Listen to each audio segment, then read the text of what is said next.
Welcome to the Comicstorian channel, where we take some of your favorite comic book characters, your favorite video games, and your favorite movies, and we break down the universes that they reside in into audio dramas. We give you the lore, and we allow you to understand what is happening with your favorite universe while you may be doing other things with your life. Recently, in DC Comics, there was a restart in the Superman storyline, written by one of the most notorious Marvel writers, Brian Michael Bendis.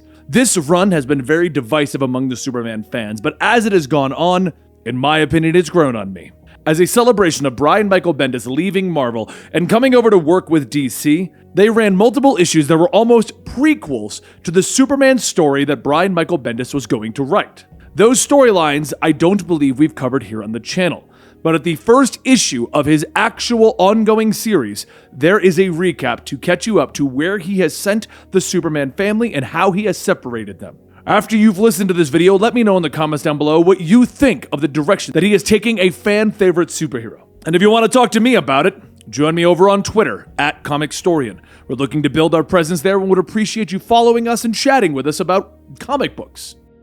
Rocketed to Earth from a doomed planet Krypton as an infant, Kal-El was adopted by the loving Kent family and raised in America's heartland as Clark Kent. Using his immense solar-fueled powers, he became Superman to defend humankind against all manner of threats while championing truth, justice, and the American way. Recently, the mysterious cosmic warmonger Rogal Zaar was revealed to be behind the destruction of Krypton. After a brutal battle that destroyed the bottled city of Kandor and the Fortress of Solitude, Supergirl banished Rogal Zaar to the Phantom Zone. Meanwhile, Clark's estranged father, Jor-El, also going by the name Mr. Oz, has come back to Earth to offer his grandson, John, a trip across the galaxy to help him find his way as a man. Lois agrees to chaperone her son, but during the battle with Rogal Zaar, the only communication device that Clark has to keep in touch with his family is destroyed. Now that the battle is over and the villain is banished, Clark has only one thing on his mind. I have to find my family. But the reality is, the galaxy is rather big, and he has no idea where he's going. Superman has never been in this situation before.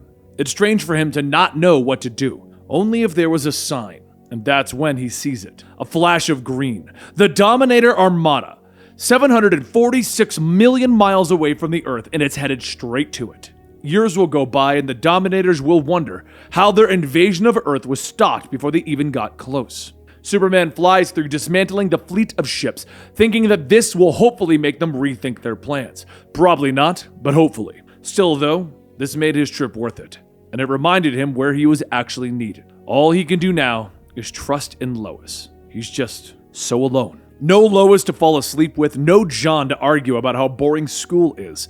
He is in fact alone. What's more, the Fortress of Solitude was destroyed in the fight with Rogal Zaar. So now, it's time to rebuild. Rebuild in a place that no one will find it. The Bermuda Triangle. Formed with the Kryptonian crystal technology, this new Fortress of Solitude will offer a place of solace and meditation. But even still, without Lois and John, the days they seem to drag on. Even work isn't as engaging as it normally is. However, as everyone in the office runs around trying to finish up work, Superman gets a telepathic call from Martian Manhunter asking to meet him outside. Superman hurries out there and Martian Manhunter says that he's heard all of the recent troubles and truth behind Krypton's demise. Truly horrible. Years ago, because they are the lone survivors of their species, the Flash once referred to them as cut from the same cloth. Superman tells him that there is a difference to being the sole survivor of a disaster and being the sole survivor of your planet being wiped out by war. But if what he heard was true, that Krypton was destroyed by the hands of another, Martian Manhunter places his hand on Superman's shoulder, telling him, "You are not alone in this very peculiar pain." Superman tells him that he appreciates it, but there is something that he wanted to ask. Do they have a way to contact a spaceship deep in space without tethered communication? Martian Manhunter tells him not without the signal taking years to reach its target, but he'll look into it. However, there is another reason for him coming here, an idea that he had. The world needs him and his leadership. They both have seen enough to know that this world, as it is, and beautiful as it is, does not work. If they're going to be a part of the galactic conversation soon, they're going to need someone to lead them there. Someone who will tell this entire world what they've built here. With borders and money and war, that it's garbage. Someone like him. Superman, someone who has seen other, better planets, needs to tell the world that we can be much more than we are. We are a global community, and we can be a galactic community, and I will lead you there. Superman laughs. I'm supposed to lead the world, Manhunter? Martian Manhunter tells him that he can take over all of it and set it towards a future in which hope isn't just an ideal, but a... Superman stops him, and he stares. Take? Martian Manhunter says he can offer himself. Watch what happens. Watch the world rise up. They want something different, something more, something hopeful. Superman tells him, I love you, bud. And Martian Manhunter tells him to just think about it. Sit with it. If not him, then who? Superman turns, telling him that it's really good to see him and he'll think about what he said. So Martian Manhunter tells him yes, but he already knows the answer, and with this, Superman leaves. But as he does, Superman notices something different. The world feels off. Wait, he knows this feeling. No, it can't be. This is the Phantom Zone. The entire planet is in the Phantom Zone. The place where all of Krypton's most horrible monsters and criminals were banished. The Earth is inside of it now. Superman flies up asking Martian Manhunter if he can hear him. The League needs to link up. However, if they're inside the Phantom Zone, that means that they're where someone else is. Zaar. The fight with him was intense, and it took the combined strength of both Superman and Supergirl to stop him. And even with the both of them, all they could do is send him to the Phantom Zone. But Zaar will not sit idly by. No. After coming here, he knows that there's only one thing that he can do. Survive. And this is the place where Kryptonians threw away their terrible secrets. If he is going to survive, then he must kill anything that stands in his way. Even the creature before him, wearing the family crest of the House of El. Zaar slams his fist together, crushing the Kryptonian's head, releasing his energy and setting off a massive explosion. He reaches down, taking the cape, stating, "That was satisfying." As he looks up, he sees something in the sky, though. Something that he never saw in the Phantom Zone before. Earth. This is it. Another chance to cleanse the galaxy of that Kryptonian rot. However, before returning to Earth, Zaar stops himself. He sees Superman and he thinks to himself that he will take this opportunity. If he's going to win, he will need an army. Superman heads back to Earth to his new Fortress of Solitude, and he finds Flash standing inside of it. He says that he never got the new Fortress housewarming invite. And Superman tells him that he doesn't need to be here now. Flash looks over, asking if that's the Phantom Zone projector. Are you sure it's the only one? Superman tells him that it's the only one that he's ever seen. Kelex, has anyone else been here before? Kelex tells him no, and Superman asks, who in the universe has the power, technology, and mad desire to push the entire planet into the Phantom Zone? Flash begins to list off names, telling him, Darkseid, Lex, the Joker? But as Flash goes on, he begins to become winded and he begins to trail off. Superman quickly catches him before he falls over, asking what's wrong. Batman then calls out over the link, telling him, I'm beginning to feel a wild discomfort in my chest and bowels. Soon, more and more League members begin to feel the effects of being in the Phantom Zone, and one by one, they begin to fall ill. Superman thinks to himself that his friends are falling. The planet is in immediate danger, and they are surrounded by unknown enemies. And it is right then and there that it hits him. He may never see his family again. Meanwhile, over at Star Labs in Colorado, Livewire breaks in, telling everyone that she found their super secret science bros frat house. They're gonna show her how to jack up her power to the next level, and wait. She looks at the lab, which is currently on fire and has a giant portal sucking everything up, asking, did I come at a bad time? Seconds later, she hears a commanding voice asking, what did you do? She looks back, stating, actually, I was just leaving. She throws an electrical blast at Superman, and he scowls at her, and she says, well. He flies down to assist, asking, why don't you try helping for a change? And what exactly happened here? One of the scientists tells him that it's the Phantom Zone. They were running mapping experiments, which isn't illegal, and then this happened. There's really no way for them to know how bad the damage is or how bad it could get. And Superman asks, you don't know how bad the damage can get? It's the entire planet. The entire planet is now in the Phantom Zone. Right now, there's no telling how much longer we can survive here, and I don't know how to get us back. Now show me what went wrong before we all die. Meanwhile, off-world, Zaar sits and plans his uprising. As he sits by the campfire, a shadow begins to tell him that fire is a dangerous thing in the Phantom Zone. It attracts attention. The man walks out, telling him that also wearing the House of El crest like that is a dangerous statement. Zaar stares at the fire and tells him, not to me it doesn't. The man then asks, I don't mean to be impolite, but what species are you? I am Rogal Zaar.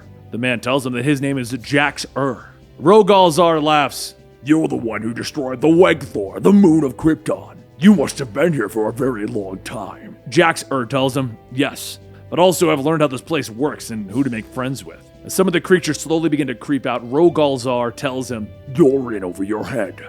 Don't you see the earth hanging above us? Jax looks up, telling him, that seems quite impossible. Anyway, thank you for the generous information. Can't wait to hear the story of all of this. Goodbye. He then calls on the creatures around him to attack, and soon they all swarm around Rogal Zaar. But outside of the Phantom Zone, where the Earth used to be, Adam Strange floats there for a moment, and then simply says, guys, it's Adam Strange, all the way from Ron? A few minutes pass, and he simply says, okay, this isn't funny. Back with Rogal Zaar, he stands there holding the body of one of the creatures, shouting, I did not kill you for a reason. Why, you may ask? Because we need each other. You need leadership. You need battle. Surrender now so that we may work together. He tosses the body and walks over to Jax telling him, I've heard the stories. If not for Drew Zod of the Kryptonian Military Guild, you would be considered the worst criminal in Kryptonian history. They teach of you across many galaxies. Are you the mastermind that the books have written about, or are you just another legend of fiction? Jax steps back asking, who are you? Rogal Zaar reaches out to him, telling him, I too was cast here by the monster Kal of the House of El. Above us, suddenly his planet Earth has appeared. This is an opportunity. Are you done walking through this wasteland telling tales of yesteryear, or do you want help? Jax scratches his head, telling him, it's been a while since someone has really spoken to me. Rogal Zaar tells him, gather your army. Gather as many as you can and spread word across the entire plane. We will prepare for war. Back on Earth, Superman makes for the Hall of Justice and finds Ray Palmer speaking with Mr. Terrific and Will Magnus about their current situation. Ray says that they can't survive like this for long. Even if they get the entire planet out of the Phantom Zone, who says the planetary damage is irreversible? As Superman rushes in, he tells everyone that he just came from Star Labs, and Ray shouts, so it was Star Labs! As Superman tells him, it was just an accident. Ray sighs as he shrinks down, stating, I'll run over to Star Labs through the subatomic, you know what. We'll pull our brain power together and try to figure this out. Just do me a favor, make sure no one else does anything to upset the natural balance more than it already is. As Ray pops away, Superman begins to hear something else. And he can't believe it, but he can hear it. He jets off into the sky, clenching his fist, knowing what's coming. He can see them. He can hear them seething. And before him, Rogal Zaar rides a monstrous winged creature straight for Earth. Superman's eyes begin to glow red as he charges headfirst into the fight, knowing that on every level of power, strength, stamina, and intent, they are equals. But that doesn't stop Superman from using his heat vision to try and burn a hole into Rogal Zaar's hand. Rogal pushes through, grabbing Superman by the face, with Jax yelling to hold him steady. He begins to fire, and Rogal tells Superman, you are just a mongrel pup, cast out of a broken house of sinners and warmongers. Now you can watch as your adopted home planet of barbarians dies to its own hubris. All the creatures pile onto Superman as Rogal watches, and just as Superman is out of sight, he releases his energy, blowing everyone away. He lunges for Rogal, but Rogal catches the punch, telling him, I've dreamt of this. He pulls back his massive arm, punching down into Superman with such force that he breaks the sound barrier. As Superman begins to plummet downwards, he tells himself to think of something. But before he can, he crashes into the Earth. He coughs as he gets back up, asking Martian Manhunter if he can hear. But before he could finish the sentence, Rogal Zaar rockets down, stomping Superman further into the ground. Superman begins to fight back, knocking Rogal away. But before he can even get out of the crater, the swarm of creatures begin to rain down from above. Superman launches himself up through the creatures, grabbing Jax by the neck, just as Manhunter begins to reconnect everyone telepathically. Superman calls out asking if Ray made it to Star Labs, and Ray tells him, yeah, I'm here. This place is a glorious hot mess. You're right about their accident that tosses the planet into the Phantom Zone. Problem is, the damage is already done. It's not something that we can just flip a switch in reverse. Superman then slams Jax down into a nearby creek, telling him, we may disagree on everything that there is ever to disagree on, but by the way it was told, you were trying to save Krypton in your own warped way. Rogal Zaar is the one who destroyed it, and now he's here to cleanse the remaining Kryptonians. Zaar shouts, "You're lying!" But Superman releases him, telling him, "You can believe what you want." Ray radios in, telling him that this message goes out to any and all Leaguers, including Superman. His theoretical solution is nuts, but it's the kind of thing that he always thinks about, and he's pretty sure it's why he was called over here. The Flash just showed up and looks like crap. Is he gonna help? Superman flies off, telling Ray to give him 2 seconds to get some unfriendly situations out of the Earth airspace. But if he has a shot, take it. Take the shot no matter, but before he can finish, Rogol punches into his back, rocketing him back to Earth. Ray radios back, telling him that he's got a plan ready. Do you need me to explain it?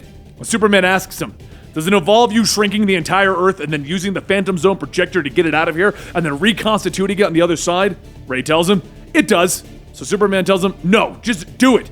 But wait until I give you the okay. Flash gets into position and Superman shouts, do it! As he takes Rogol out of Earth's airspace. As they leave, Superman looks back to see the Earth shrinking smaller and smaller until, boop, it's gone out of existence. Rogol tells Superman that it would seem that we are trapped here together, Kal-El. Superman punches Rogol through the pillars of rocks, telling him, thing is, I don't mind being stuck here. I've been in far worse places. Rogol pulls himself out, telling him, no, you haven't. Meanwhile, outside of the Phantom Zone, Adam is continuing to float in space, and after a few moments, he makes a call. This is Adam Strange. I need to report a missing planet. The Earth, Terra, that's EAR, but moments later, in the Phantom Zone, Superman gets up, wiping the blood from his mouth, asking, you want to give me a minute? Zaar asks, would it be too much to ask for the killing blow? And Rogol tells him, very much so. Now rise, Superman! Superman stands up, staring for a moment, and then he shoots off into the sky. Zaar says that if he didn't know him by reputation, you might think that move to be cowardly. Rogol laughs, telling him, he's trapped in here with us. He'll come back. But outside of the Phantom Zone, Adam Strange waits, stating that his name is Adam Strange. No, that's my name? Yes. My name is Adam Strange, and I'd like to report a missing planet, the Earth. If you would join me where the Earth used to be, we can... But before he can finish, his eyes widen as he hears a voice. My name is Zod. Adam asks him, like Zod of the Kryptonian Zod? And Zod asks, where is the Earth? I heard reports that the Earth went missing. Adam laughs, telling him that really is strange. My name is actually... Zod points at a small light, asking him, what is that? Soon the small light grows, revealing itself to be the Earth. And Adam asks, did Ray Palmer do this? Adam starts calling out to the Justice League, but before he can get an answer, the Earth begins to grow, and then it rapidly grows and swallows the two of them. Adam slams right into the top of the globe on the Daily Planet, asking, hey, is Ray Palmer out there? What just happened to your planet? Please say you're the one who did this. Ray responds, telling him, did we just end up near Ron? Please say we haven't. Adam begins to ask what happened, but before answering him, Ray turns back, telling him, please hold, Adam. Zod floats down, staring at Ray, asking, is that a Phantom Zone projector in your hand? Ray stumbles on his words, asking, and you would be? Zod's eyes begin to glow, and he tells him, use it on me. Now, use it! Without thinking, Ray grabs the projector and hits Zod with it. As the smoke clears, he says, I did the right thing to do, right? We're full size now? Back in the Phantom Zone, things begin to grow quiet as Superman tries to think of a plan. But the more he thinks, the more he tests his honor. He is Superman. He couldn't find a way to kill this monster even if he wanted to. But he could. He could make the entire dimension cease to exist if he really put his head into it. Maybe that is exactly what he should be doing. Maybe that's how he finds himself in these impossible situations in the first place. Because he doesn't want to take it all the way. Kandor, Krypton, Rogol, Zaar murdered everyone. And now he has the power to do what no one else has. But before he could finish that thought, Superman hears a voice calling out his name. Clark. He sees Martha and John Kent telling him, if tests were easy, they wouldn't be tests. Soon rage fades, and Superman is reminded that the Earth is safe, and that is all that matters. He flies back down to where Rogol Zaar is sitting, and he says, I have a question. Who destroyed my home planet? Was it a Kryptonian? Is that what this is really all about? Rogol bites off a piece of meat, stating, we should not diminish each other. You should know deep in your soul there is nothing you can say or do to stop me from completing the task at hand. You and your adopted planet will be put down. After I am done cleansing this place of filthy Kryptonian filth, I will hunt down whatever half-breed offspring that has ever been sired. Superman waits for a moment and then smiles. Now I see it. Rogal gets up telling him, If I was faced with the destructor of my people, my race, my planet, I would know nothing but murderous rage. Krypton, Kandor, and you still can't bring yourself to try and kill me. So now I know you never. But just then an object shoots down and a fiery explosion, and a voice tells him, You're right. Kal-El is above revenge. But I am Zod! Zod begins to punch Rogal repeatedly, with Superman standing back asking himself, what should I do? The second Zod showed up, he said to himself, this is it. This is how the Kryptonian books could end. Right here. I just need a moment to decide once and for all. How far will I take this fight without betraying my entire life's work? Or should I just let Zod do it, as he so clearly wants to? For us. For all of us. If Zod isn't stopped, these two are going to tear each other's heads off. Rogal Zaar's secrets would be lost forever. But that also brings up another question. How is Zod even here? What does he know? Did he hear Rogal Zaar's claims of Krypton, Kandor's destruction? Or maybe Zod is trying to silence him before he could say anything. Or is Zod truly acting as the champion of Krypton that he claims to be? One split second before the decision is made, and he must tell Zod something that he has never told Kara, Bruce, or Diana. Superman's eyes burn with rage as he punches Rogal, shouting, For Kandor! He didn't yell that so that Rogal Zaar would hear him. He yelled that so that Zod would hear him. Because this is it. This is the moment that defines Krypton's legacy for all time. This is the battle for Krypton. Superman looks at Rogal Zaar in the eyes as he charges forward, but everything changes. He stops as Ray shouts, Yes, we did it! That's how you do it! As Superman looks around asking, What happened? Ray tells him that he's now back in Star Labs, or at least what is left of it. The Star Labs scientists tell him that it's funny. The very same experiment that they were going to do caused the Phantom Zone to consume Earth and give them the intel to give him back. Everyone stares at the scientist and he scratches his head, stating, I'm going to jail, huh? So Superman tells everyone, outstanding work, I really appreciate it, but you gotta put me back in. General Zod and Rogal Zaar are still, but Adam stops him asking, is that really a bad thing? The Earth is safe, you're safe, and the bad guys are in bad guy jail. Superman tries to think of something to say to get back in, but Martian Manhunter says, Superman, we need you at the San Andreas Fault. There's an immediate danger from the aftershocks of the Phantom Zone. Superman sighs, telling Adam Strange that he's right. Of course he's right. And back in the Phantom Zone, Zod is thrown to the ground, and as he gets up bleeding, he said he has a dream. Rogal says, To hell, Kryptonian! And he charges forward and lifting Zod's weak body into the air. The creatures all begin to chant Rogal Zaar's name, but he stops them, stating, No, not me. We. Your strength is my strength. My strength is your strength. We together. We together. And he drags Zod's body. Creatures then follow, chanting, We together. But outside, Superman does what Superman does best. Saves the day. Except he doesn't feel right. The sun is giving him back his powers, but he needs answers, and the only person that can give him the answers now is his father. Jor-El knows what that monster Rogal Zaar is. He knows what Zod is doing there. His father knows where his son is. His father knows a lot more when suddenly Superman stops. Someone is there. He checks immediately with his X-ray vision, and he knows that it's him. Not a shapeshifter, not a trick, not a young man floats down wearing the crest of the House of El, looking much older than he should. Hi, Dad. Don't freak out. As Superman stares at what is supposed to be his 11-year-old son, who now looks to be about 16, shouting, John! There you have it. The first 6 issues of the Brian Michael Bendis Superman run. I will say when this first started up, I was one of those detractors. I was one of the ones that was kind of against it. Personally, I felt that he didn't really understand the Superman that we were looking for, or maybe it's because I was just such a fan of Tomasi's run right before this. But as this series has gone on, I've fallen in love with it. I'm a huge fan of Bendis' writing in general, so I think it just took a little bit for me to kind of start falling in love with him writing Superman. Now, this cliffhanger is the storyline that immediately picks up, and you will find out what happened to John. Why is Superboy so much older? That is a story we're going to be covering next time, but only if you guys can put comments down below telling me what you thought of the storyline. Give this video a like, subscribe to the channel. The way YouTube works now, basically the more you interact with this video, the more it'll get sent out there and the more it tells me make more Superman videos. So that's how we do it. Okay? And don't forget, if you want to talk to me more directly about comic books, you can find me over on Twitter at Comicstorian. We're trying to build up that presence, and I try to answer everybody who sends me tweets about your favorite comic books. So come on over and join me at Comicstorian. Either way, thank you guys so much for your support. I really do appreciate it, and I'll see you next time right here.